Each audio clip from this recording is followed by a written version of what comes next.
Today we are continuing with Oscillatoria. Oscillatoria के बारे में हमने पिछली क्लास में देखा था कि उसका सेल स्ट्रक्चर कैसा होता है, फिलामेंट कैसा होता है। फिलामेंट में फिलामेंट जो है with mucilaginous sheath around it, it is known as trichome. ये आपको ध्यान होना चाहिए कि ट्राइकोम क्या होता है। ट्राइकोम वो फिलामेंट है जिसके चारों तरफ म्यूसिलेजिनस शीथ प्रेजेंट होता है। ऑसिलेटोरिया को आइडेंटिफाई कैसे करते हैं कि उसके जो सेल्स की ब्रेड्थ होती है वो ज्यादा होती है और हाइट कम होती है। तो जब हम आगे दूसरे एल्गी पढ़ेंगे अपने पेपर में, एल्गी वाले पेपर में, तो उसमें आप देखेंगे कि बहुत सारे एल्गा जो होते हैं वो फिलामेंटस होते हैं, तंतुमय होते हैं। सबकी अलग अलग स्ट्रक्चर होती है। लेकिन अगर फॉर एग्जांपल हमें ऑसिलेटोरिया और ऊडोगोनियम को डिफरेंशिएट करना हो तो ऊडोगोनियम क्लोरोफाइसी का मेंबर है, पिगमेंट्स सब अलग है, स्टोरेज फूड मटेरियल जो है वो अलग है।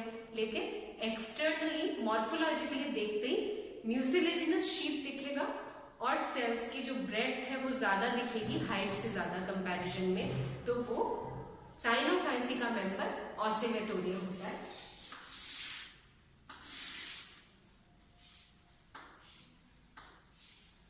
इस तरह का मतलब सेल की जो ब्रेड्थ है वो ज्यादा है और सेल की हाइट है वो कम है। और जो एपिकल सेल है वो एक स्पेसिफिक शेप की है और उसके चारों तरफ एक म्यूसिलेजिनस शीथ प्रेजेंट होती है। तो ये कहलाती है ट्राइकोम। फिर इसमें रिजर्व फूड मटेरियल के आधार पर और सेल वॉल के कॉम्पोजिशन के आधार पर और पिगमेंट्स के प्रेजेंस के आधार पर इनको अलग अलग क्लासेस में डिफरेंशिएट किया हुआ है। तो साइनोफाइसी का मेंबर है ऑसिलेटोरिया।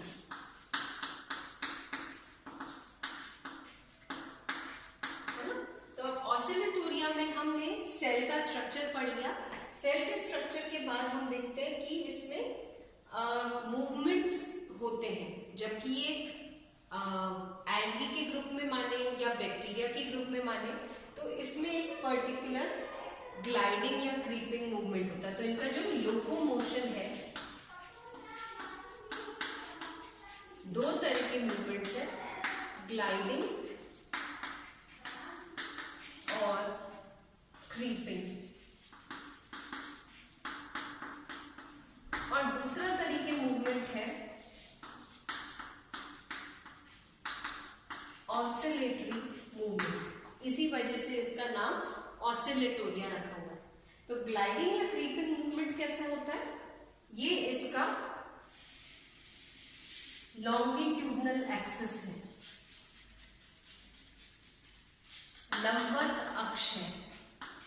तो इस लंबवत अक्ष पर ही ये ग्लाइड करता रहता है। लंबवत अक्ष के पैरेलल ये ग्लाइड या क्रीप करता हुआ चलता है, घसीटता हुआ या क्रीप करता हुआ चलता है in the longitudinal axis of the filament.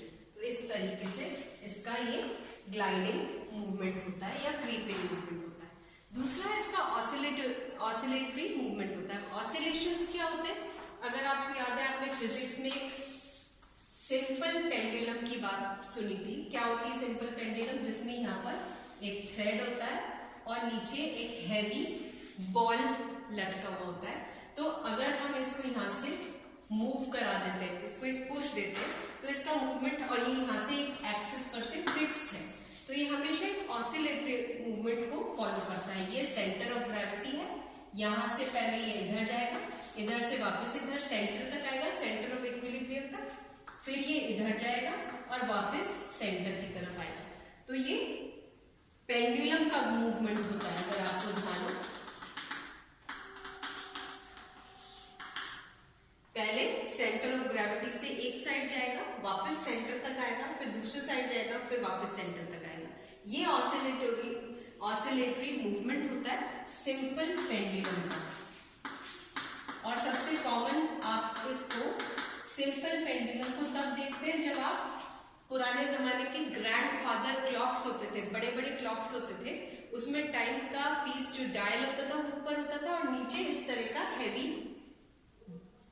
Disc वाला पेंडुलम होता था। तो वो पेंडुलम मूव करता है लगातार।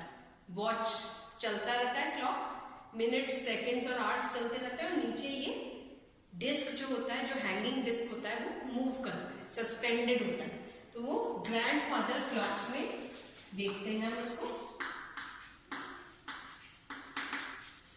सबसे कॉमन एग्जांपल सिंपल पेंडुलम का। उस तरह का मूवमेंट ऑसिलेटोरिया में दिखता है।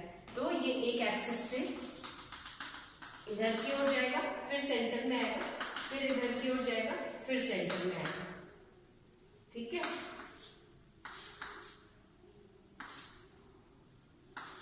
ठीक है। तो इस तरह का मूवमेंट जो होता है ये पेंडुलम जैसा ऑसिलेटरी मूवमेंट होता है। इसी नेम पर इसका नेम है ऑसिलेटोरिया। तो दो तरह की लोकोमोशन मूवमेंट्स हो गए, ग्लाइडिंग या क्रीपिंग, और दूसरा ऑसिलेटरी। तो ये मूवमेंट्स होते हैं ऑसिलेटोरिया में। इसके अलावा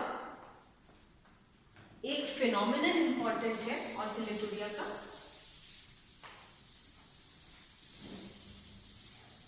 जिसको हम कहते हैं गाइडुकॉफ फिनोमिनन। ये इंपॉर्टेंट है। गाइडुकॉफ फिनोमिनन क्या है कि जो ऑसिलेटोरिया होता है, अलग अलग लाइट के वेवलेंथ्स जब इसको मिलते हैं तो ये उस तरह से अपने पिगमेंट्स को चेंज कर लेता है। इनका जो कलर है वो चेंज कर लेता है। तो इसको हम क्रोमैटिक एडेप्टेशन भी बोलते हैं। क्रोमैटिक एडेप्टेशन, इसका मतलब क्या है? फॉर एग्जाम्पल रेड लाइट अगर इसको प्रोवाइड होती है ऑसिलेटोरिया को, तो इसके पिगमेंट्स ब्लू कलर के दिखाई देते हैं। ठीक है, या अगर ग्रीन लाइट मिलती है तो ये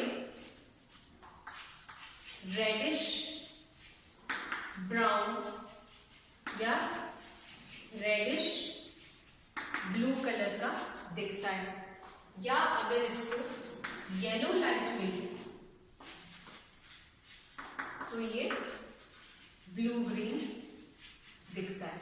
इस तरह से कॉम्प्लीमेंट्री लाइट्स इसको, अगर ये एक डिफरेंट कलर के वेवलेंथ के लाइट में पाया जाता है तो इसकी पिगमेंट्स का वेरिएशन हो जाता है। ब्लू लाइट में ये रेड, या रेड लाइट में ये ब्लू कलर का दिखने लग जाता है, ग्रीन में ये रेडिश ब्राउन दिखने लग जाता है, येलो में ये ब्लू ग्रीन दिखता है। तो इससे क्या फायदा होता है कि ये मैक्सिमम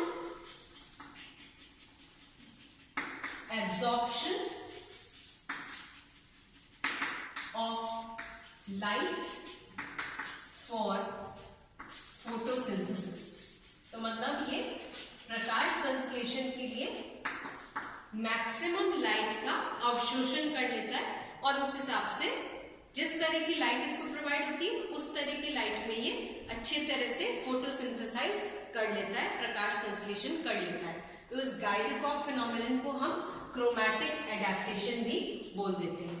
ठीक है, ये इसका एक अलग तरह की फिनोमिनन है जिसको हमें याद रखना चाहिए एग्जाम पॉइंट ऑफ व्यू से भी। फिर आता है इसकी types of reproduction. Types of reproduction में पहला है बाय हॉर्मोगोनिया, और दूसरा है बाय फ्रैगमेंटेशन।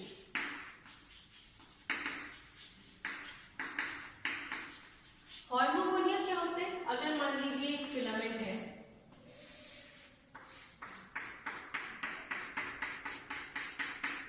ठीक है, ये फिलामेंट है ऑसिलेटोरिया का। अब मान लीजिए यहां से ये जो सेल है,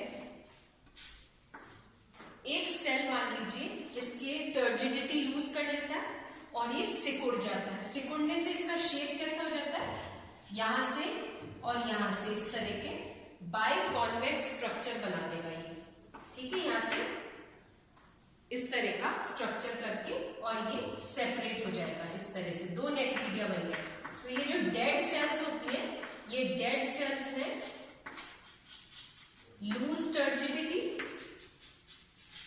और ये सिकुड़ के बाइकॉन्केव टाइप स्ट्रक्चर बना देंगे तो ये जो बीच वाला पोर्शन हो गया दो नेक्रीडिया के बीच में, ये एक नेक्रीडियम है जो डेड हो गया और ये दूसरा नेक्रीडियम है, ये भी डेड हो गया। तो दो नेक्रीडियम के बीच में जो पोर्शन है, यहाँ सेल्स गोलाकार हो जाएंगी एंड वाली और इस तरह से स्ट्रक्चर बनेगा, ये कहलाता है हॉर्मोगोनियम। और ये हॉर्मोगोनियम केपेबल है आगे एक नया फिलामेंट बनाने के लिए। इसी तरह से मान लीजिए यहाँ अगर एक नेक्रीडियम बन गया, यहाँ एक नेक्रीडियम बन गया, तो ये बीच वाला पोर्शन फिर से हॉर्मोगोनियम बन जाएगा। तो नए फिलामेंट इस तरह से बन जाते हैं। दूसरा है फ्रैगमेंटेशन, ये एक और फिलामेंट है। अब कहीं से भी अगर ये टूट गया तो जहां से टूटा वहां से नया फिलामेंट बन जाएगा। तो ये दो तरह के मेथड्स होते हैं, by hormogonia formation and by fragmentation. विखंडन होता है फ्रैगमेंटेशन, और हॉर्मोगोनिया फॉर्मेशन जब डेड सेल वाला नेक्रीडियम बनता है तो दो नेक्रीडियम के बीच में जो पोर्शन होता है वो हॉर्मोगोनियम कहलाता है। तो ये आपका ऑसिलेटोरिया हो गया। अगली बार हम नॉस्टॉक के बारे में बात करेंगे।